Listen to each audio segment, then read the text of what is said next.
in Helsinki, when I arrived here at the first day, I realized silence. It was wonderful. Yeah, which is so beautiful. And I do agree. this is what I loved about Finland. So because you are all the time close to nature, Exactly. and you can hear all species around you, all animals, all trees, or wind. So I loved being here actually. From growing up in Turkey, surrounded by rich musical traditions, to finding herself in Finland at the heart of the Sibelius Academy, Melisa Yıldırım's story is one of courage, creativity, and connection. Melisa, welcome. Hoş geldiniz. Thank you very much. I'm very excited to be here. Thank you for your invitation. Thank you. Your journey as a Kamancha player is so fascinating, especially blending traditional music and contemporary music influences. Would you like to tell us more about this? I was always curious person about the sounds. I can say it. This is one of my identities. I'm a sound explorer. So traditions, my tradition already in my blood. My traditional sounds, all sonic experiences. I had that in my country, but I always loved discovering new sounds, new experiences, new techniques. I love just discovering, basically. Nice, so interesting. Thank you very much. Could you take us back to your very first and earliest memory of music?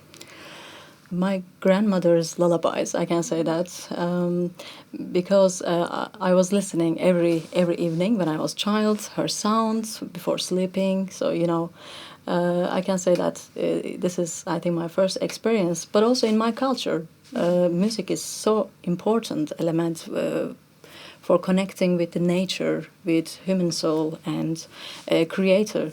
So music was always very important thing in the family. And we, of course, my family come from Anatolia, and every night after dinner we were having some music events in the home. So we were sharing. My parents was sharing a lot of traditional sounds from their regions. So yeah, it was always around me, music, yeah. I understand. Melisa, you just mentioned about your family. Can I ask you, how did your family support your musical journey at the beginning? So it wasn't easy for them because being an artist in our society nowadays, it's not easy thing. So at the beginning, they didn't accept it as a work, as a professional career. But then they realized my passion about the sound and music and playing instruments. So then they accepted and they shared with me all courage and support. So yeah. So nice that you had this support and Yes, absolutely. courage from them. And I really would love to know that because growing in Turkey, that it has a very rich musical heritage and cultural heritage, how it shaped your music? Istanbul is a big metropole, but it's there's lots of diversity from Anatolian region. So there was a lot of migration from Anatolia to Istanbul. So of course everyone brings their sound knowledge and cultural knowledge to Istanbul. I can say that I was lucky. I experienced all kind of traditions, sounds from Anatolia when I was in Istanbul. So I can say that first my city shaped my music a lot. When I decided to be professional musician, I needed to get professional education for it.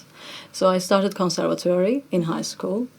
Until end of my bachelor degree, I studied kabak kemane, which is my instrument. We call it in Anatolia. Its name is kabak kemane. In the conservatory education, I studied three music language: Anatolian folk music and Ottoman classical music, and also Western music. So I don't know. This education was really important and good for the discovering new things. I feel lucky about it.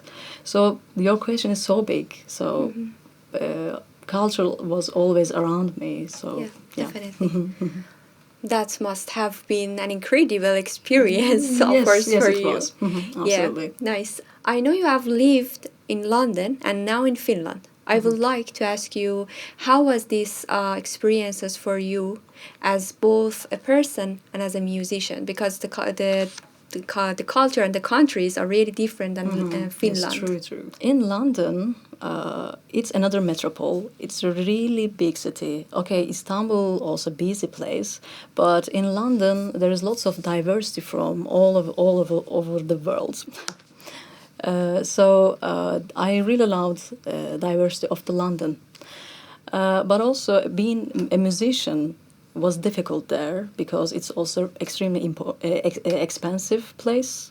But it was so important for my career being there, and I participate in lots of music projects and some artistic residencies. I did some touring in the UK, all around the UK. But when I decided doing my master degree, and I came across with global music departments, and I realized they are very open-minded about all kind of diversities, music diversities in the world. Then I thought, okay, I want to be there. I would like to go deep in about, especially in the improvisation, because this is my main passion in the music, and also music philosophy. I love it a lot. So then I got acceptance from the department, so I moved here. When I arrived to Helsinki, first day, London is very busy city. There's lots of sounds. Always your mind, your ears are busy with the sounds. But in Helsinki, when I arrived here at the first day, I realized silence. It was wonderful. Yeah, which is so beautiful. And I do agree. this is what I loved about Finland. So because you are all the time close to nature, Exactly.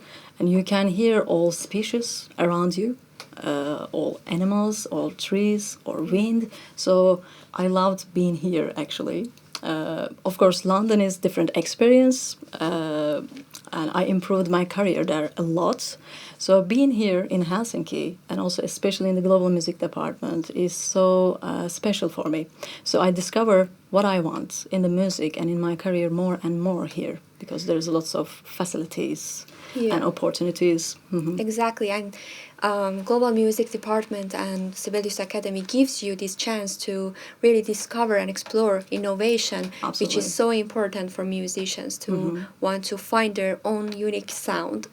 I just remember one of your great concerts, which was some months ago for your master concert, and I really like to ask you, how do you blend this traditional music from your culture and use the contemporary music styles or experimental styles, that how you make the balance between these? Finding balance is difficult. Yeah, of course. There is no balance actually.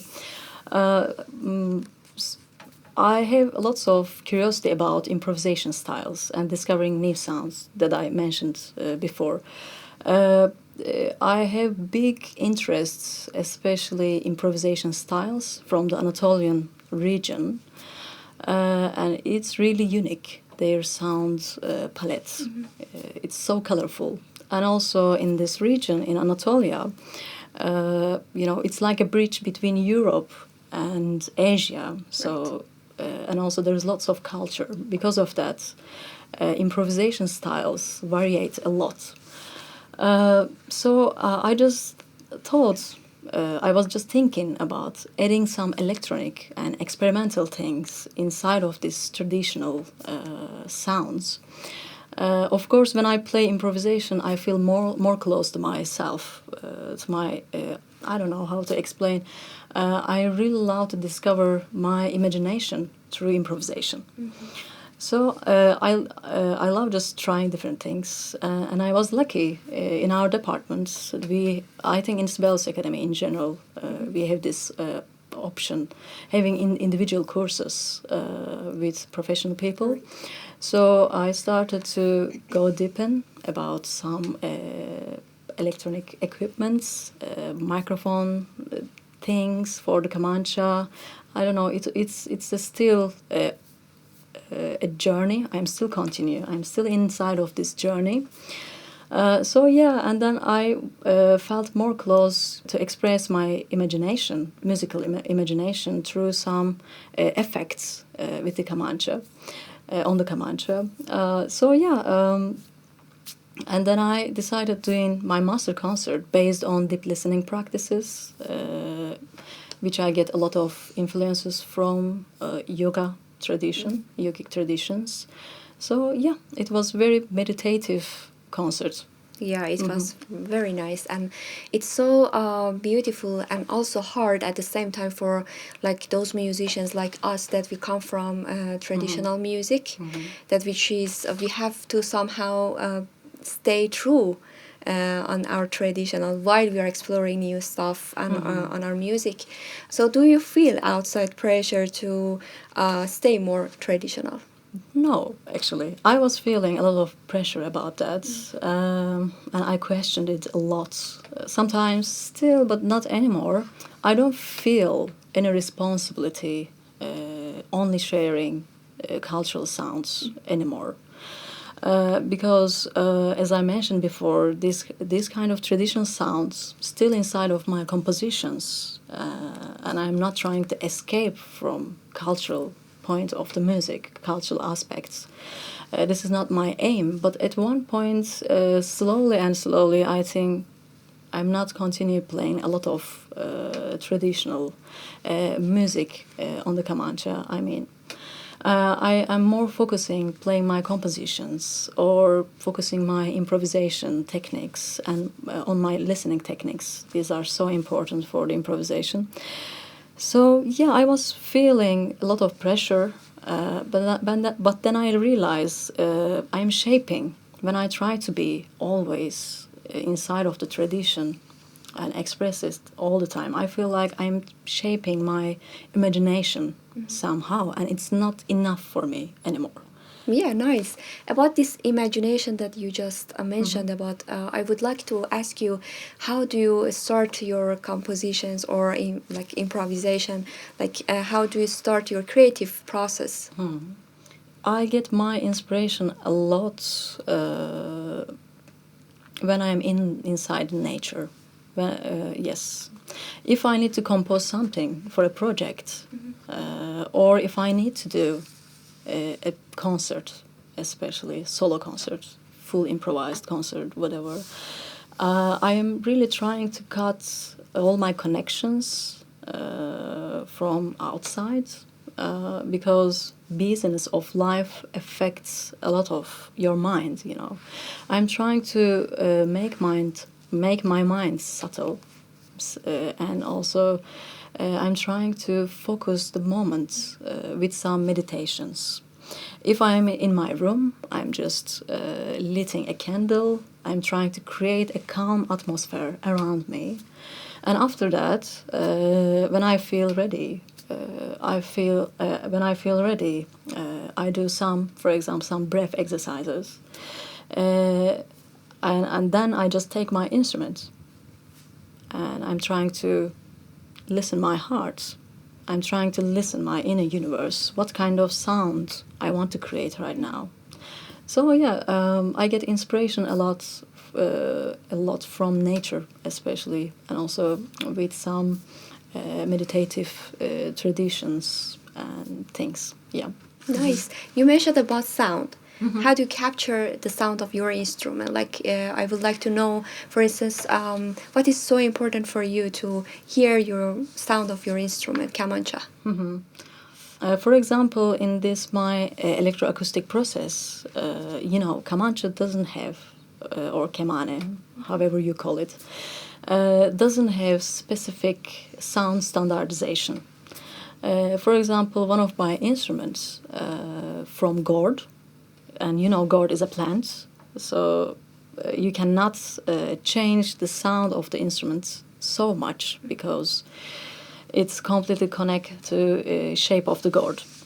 But also it has a leather part which is so thin, and weather affects it a lot.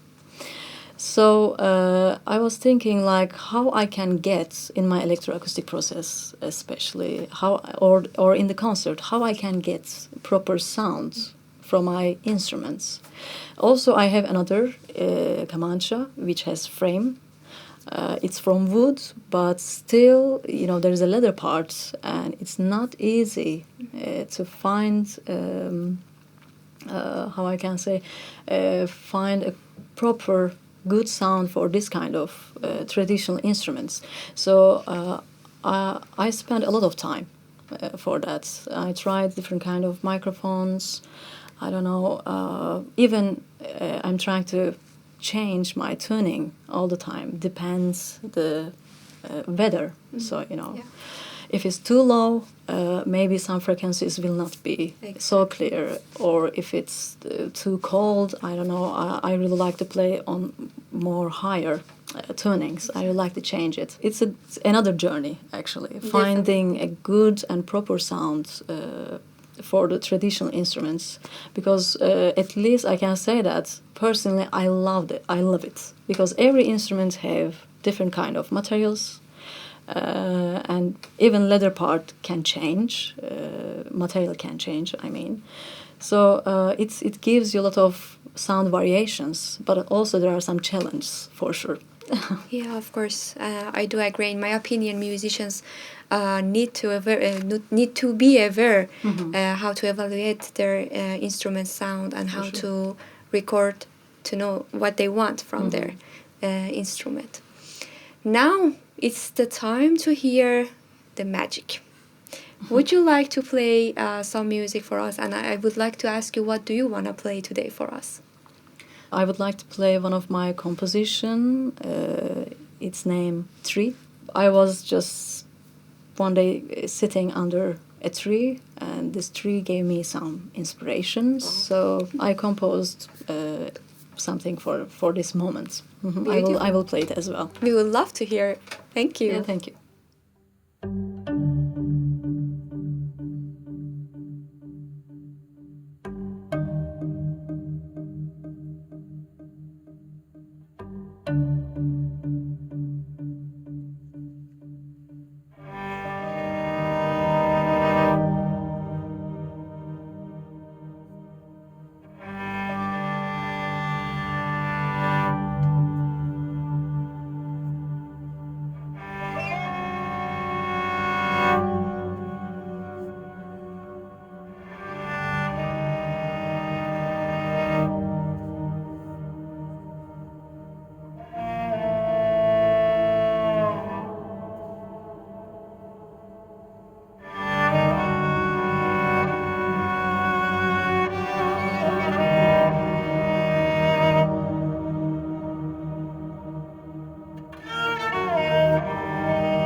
It was fantastic. Thank you so much.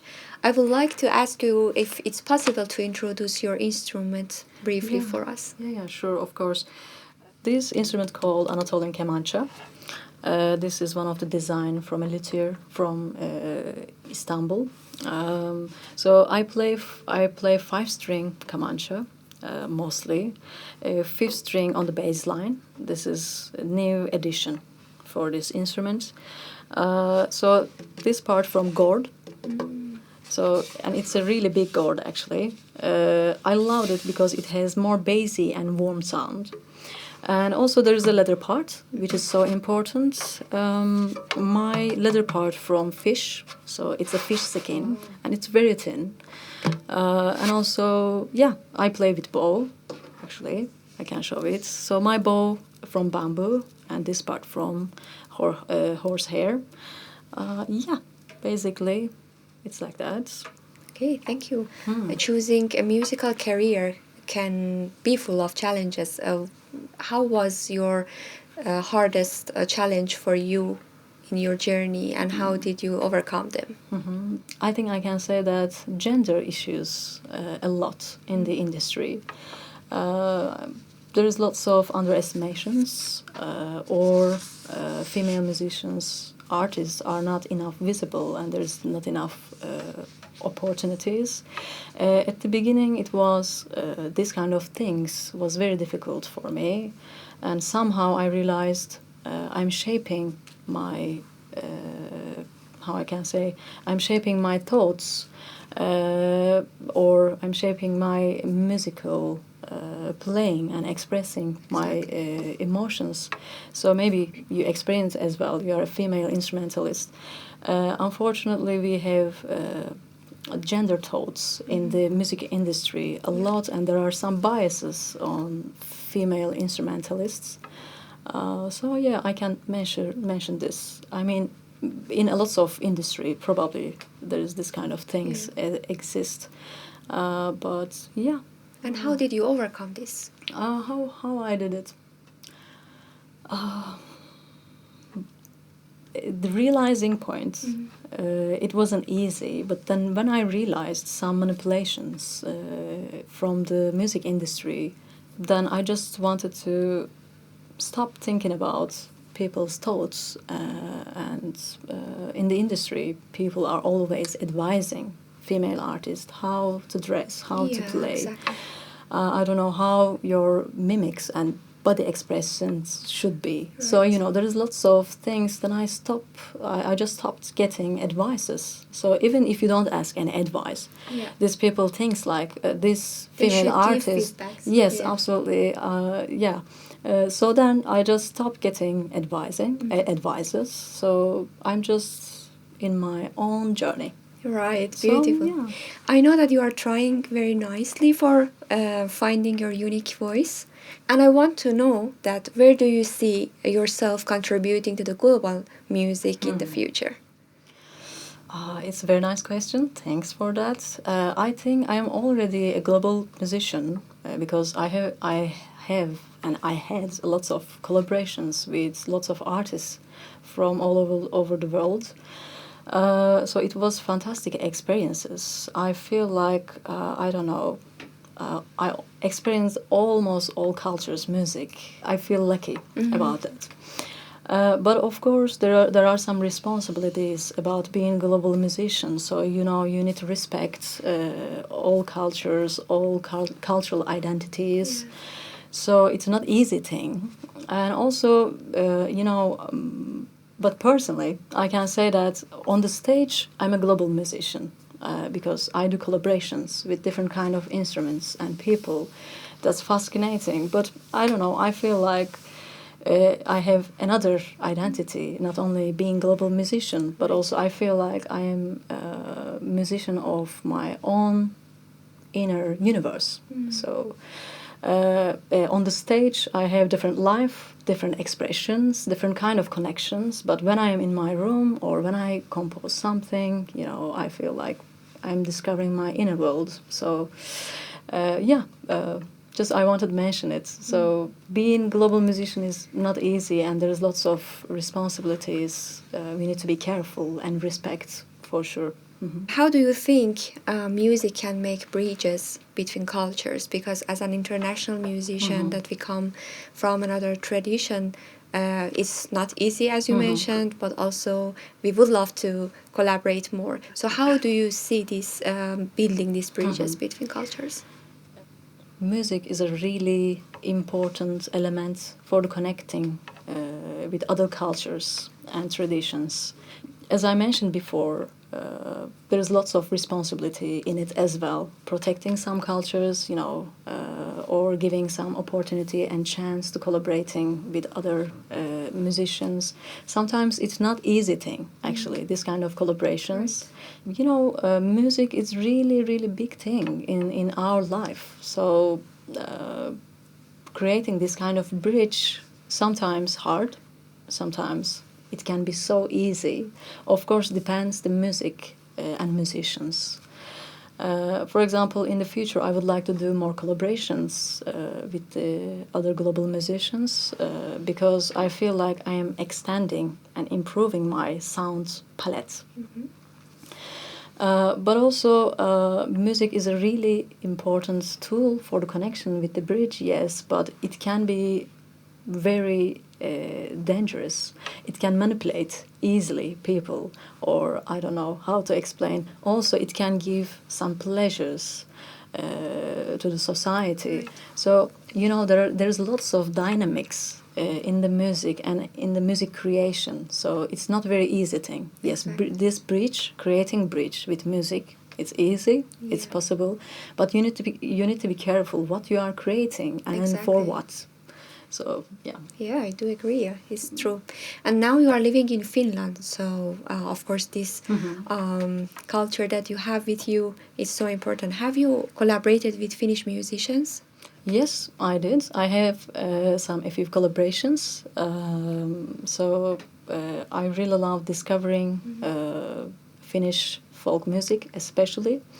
I had a collaboration with a yogic player. Yogic is really interesting instrument.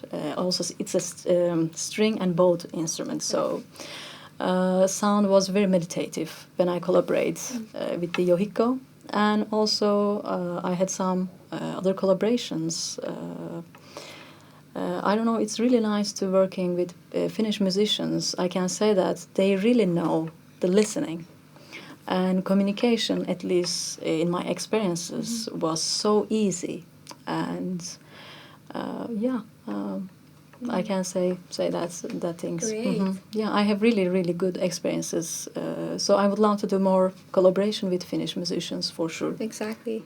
Before we wrap up, I would like to ask you to bring a poem in your mother tongue, in Turkish language for us. Oh, wow. And I would love to know the meaning in English later if you want to read it for us. Yeah, I would love to read it. I will read one of my poem, which is about tree, and also it's connected to my composition tree. I'm happy to read it. Thank you. Great. Thank you so much. So I will translate a little bit in English my poem, but it's not easy. So it starts like, I'm under a tree, the tree touched my soul, and I don't have the maturity and passion to touch its roots yet because I'm a beginner and I'm in hurry. So at the end, I'm asking a question. Have you ever thought about what it's like to be a tree? And is there any good or bad trees? Bir ağacın altındayım. Ağaç ruhuma dokunuyor, ben köklerine. Henüz onun ruhuna dokunacak olgunluğum ve sabrım yok. Acemiyim, aceleciyim. Yersiz düşüncelerimi sustururken zamansız mekanları geziyoruz birlikte. Sonra ben onu seviyorum, o beni. Çünkü hiç konuşmuyoruz. Kelimelerin mesafesini keşfetmek içimizden gelmiyor. Sadece dokunuyoruz. Bir zamanlar sonlu bedenimde sonsuz hazlar ve şekilci mutluluk hayallerini ararken zaman sonsuzca akıp gidiyor içimden. Zaman sonsuz, zamanım sınırlı. Ağaç olmak nasıl bir şeydir hiç düşündün mü? onların arasında da iyi ve kötü var mıdır? Ben hiç kötü ağaç hissetmedim. Harika. Thank you. What a beautiful poem, Melisa. Thank you very much. I really love to express myself with words. So I love writing. I really want to say that I love your artistic vision. Oh, How thank do you you very see nature, art, everything together? It's so fascinating. Thank you very much. This is my own personal journey, but really, really nice to hear that from you. Thank you. This has been such an incredible conversation. Thank you for sharing your music, your story, your heart with us. Yeah. Thank you for inviting me. So I did my best in English language because it's not my mother tongue. But yeah, thank you and really nice to be here. Thank you so much. Çok teşekkür canım. You're welcome. Thank you for joining us on this very first episode of Uncovering Music IDs podcast. If Melisa's story inspired you, don't forget to subscribe, share this episode, and leave us a review. Next time, we will uncover another incredible musical journey. So stay tuned.